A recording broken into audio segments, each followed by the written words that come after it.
камҳаракатӣ ба вайроншавии мубодилаи намакҳо ва ба бемории илтиҳоби пардаи устухон ё ба истилоҳ остеохондроз оварда мерасонад. шумораи гирифторони ин беморӣ дар солҳои охир зиёд гардида ба маркази саломатии рақами 4 низ муроҷиатҳо бо ин иллат зиёд шудааст. асабшинос Анвар Қодиров сабабҳои онро ба мо чунин шарҳ дод.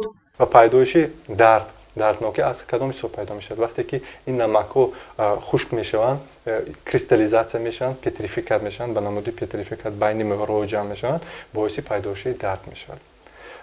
сабабҳоша мо гуфта гузаштем, сабабҳои асосиша гуфтем. ин омили гарманалӣ, вақте ки гарманалӣ фон организм ҳормонҳо ё баланд мешаванд ё паст мешаванд, ин омил асосан дар синни солӣ дида мешавад.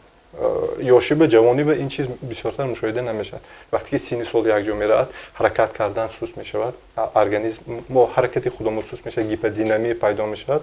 вақте ки ҳаракати мо суст мешавад, намакҳо мубодили моддаҳо суст шуда гормонали фон паст мешавад, ҳолати гормонали паст мешавад организмда ва боиси пайдошавии вайроншавии мубодили модда мешавад. вайроншавии мубодили моддаҳо оварда мерасонад вайроншавии намакҳо, мубодили намакҳо. намакҳо оварда мерасонад боиси ҷамъшавӣ, кристаллизация дар байни буғумҳо. ин кристаллҳо вақти ҳаракат кардан ё ин ки вақти нишастан хӯрда пардаи устухон пардаро хӯрда боиси пайдошавии дард мешавад. баъди пайдо шудани намак ва ё пардаи устухон беморӣ нишонаҳои худро намоён мекунад. пайдоиши дард, дарди сар ва ё дарди гардан ва камар мушоҳида мешавад. дар натиҷа карахтии дасту пой пайдо мешавад. бемории илтиҳоби пардаи устухон табобатшаванда буда дар дараҷаҳои аввал бояд аҳамият дод. дар мавриди беаҳамиятӣ кардан табобат кардани он мушкил мегардад ва ё ба пайдоиши дигар бемориҳо низ сабаб мегузорад. марҳилаи табобат бо сӯзандору, дорувориҳои махсус ва физиотерапия гузаронида мешавад. як гурӯҳ намудҳои табобат ҳаст. ин барқӣ, табобатҳои барқӣ ва табобатҳои гуфтем гармидиҳанда. ба барқи электронӣ чихеле ки медонем систем дохил мешавад, дарсенвал дохил мешавад, ультразвук дохил мешавад ва электрофорез дохил мешавад. бо як гуна усулҳои табобат ҳаст ба монанди мас ва монанди мас ва табобатҳои электрони электрофорез. электрофорез ин бо ёри ин таҷҳизот маводҳои доругӣ дохили устухон ё ин ки дохили устухонпарда дароварда мешавад. духтурон мегӯянд ки усули физиотерапия дар табобати бемории остеохондроз муҳим арзёбӣ мешавад. дар маркази саломатии рақами 4 табобат бо маҳлулҳои махсус ба роҳ монда шудааст.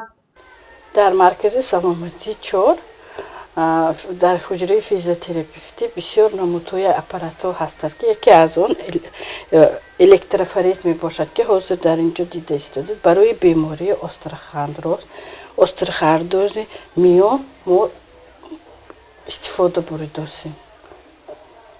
бисёр аппаратҳо ҳаст ки барои асаб, барои дасту буғум, бемориҳои буғум истифода бурда мешавад. табибони маркази саломатии рақами 4 ба зиёд аз 49 000 нафар аҳолӣ хизматрасонӣ мекунанд. аз шумораи муроҷиаткунандагон шумораи беморони остеохондроз низ кам нестанд. хизматрасонии физиотерапевӣ 4 сомонӣ муқаррар гашта барои кӯдакони то 1 сола ва маъюбон ройгон аст.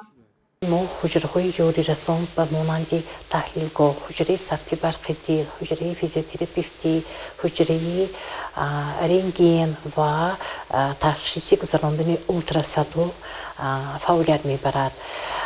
дар маркази мо ҳуҷраи физиотерапевтӣ чихел ки гуфтам дар як бахш ба то 60-70 нафар аҳолӣ хизматрасонӣ мекунад.